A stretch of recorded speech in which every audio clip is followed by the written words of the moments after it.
আসসালামু আলাইকুম। মা বাবা রাজি, কিন্তু মেয়ে পালিয়ে বিয়ে করেছে, সেই বিয়ে কি সঠিক হবে?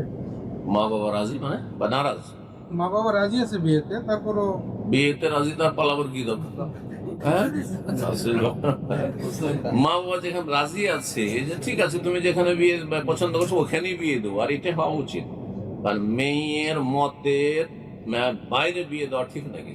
তার একটা মতের মূল্য আছে।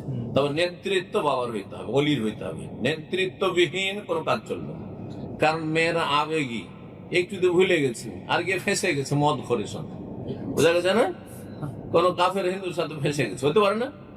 যার ফলে অলি ছাড়া বিয়ে হবে না, বাতিল। হ্যাঁ, সে বড় হোক আর ছোট হোক, কুমারী হোক কোকর বিধবা হোক, হ্যাঁ বুড়ি হোক, তারপর তার অলি না। বুঝা গেছে? একা বিয়ে বসতে পারবে না কোনো মহিলা বা কোনো মেয়ে, কিন্তু জবরদস্তি চাপিয়ে দিতে পারবে না। মেয়ে বলছেন আমি ওই ছেলেকে বিয়ে করব না, আমি ওখানে বিয়ে করবো। তো ওখানে যদি বিয়ে করতে চায় আর সে গরিবও হয় কিন্তু নামাজি মুসলিম, তাহলে তাকে বিয়ে দিতে হবে। মদখন নয়, হ্যাঁ খুনি নয়, বিয়ে দিতে হবে। জি। বাপ মা বেশি হিতাকাঙ্ক্ষী মেয়ের চাইতে, এটা মনে রাখবেন। মেয়েরাকে মনে রাখতে হবে, বাপ মা মেয়ের কখন অকল্যাণ চাইবে না। সুতরাং বাপের নেতৃত্ব থাকা অত্যন্ত গুরুত্বপূর্ণ।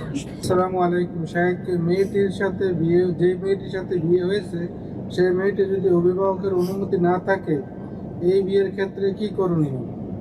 বিয়ে বাতিল, বিয়ে হয় লা নিকাহ ইল্লা বিহি, বলছে ওলি ছাড়া বিয়ে হয় না। কোর্ট ম্যারেজ যেগুলো এমনি হয়ে যাচ্ছে, এইসব বিয়ে হয় না, বাতিল বিয়ে, নবী সাল্লাল্লাহু আলাইহি ওয়াসাল্লামের কথা। সুতরাং এই বিয়ের নাম আইন করবে, যখন বাপের সম্মতি হবে তখন বিয়ে নতুন করে পড়িয়ে নেবে। পরবর্তীতে মা বাপ যদি মেনে নেয়, মেনে নিয়েছে তো বিয়েটা করিয়ে না, দুজন সাক্ষী রেখে বিয়েটা পড়িয়ে না। হ্যাঁ, অনুষ্ঠান করার দরকার নেই। হ্যাঁ, যা হয়েছে হয়েছে, ঘরোয়া দুজন সাক্ষী রেখে আর মেয়ের বাবা অলিকে রেখে সামনে রেখে জামাইকে কবুল করিয়ে নেন। আগে যেহেতু বিয়ে করছে সেটা কি জিনা হবে? সেটা সেটা ওলামারা বলেছেন যে হারাম কাজ করেছে, হারাম কাজ করেছে, কিন্তু বাই চান্স যদি বাচ্চা হয়ে যায় তাকে যারো সন্তান বলা হয়।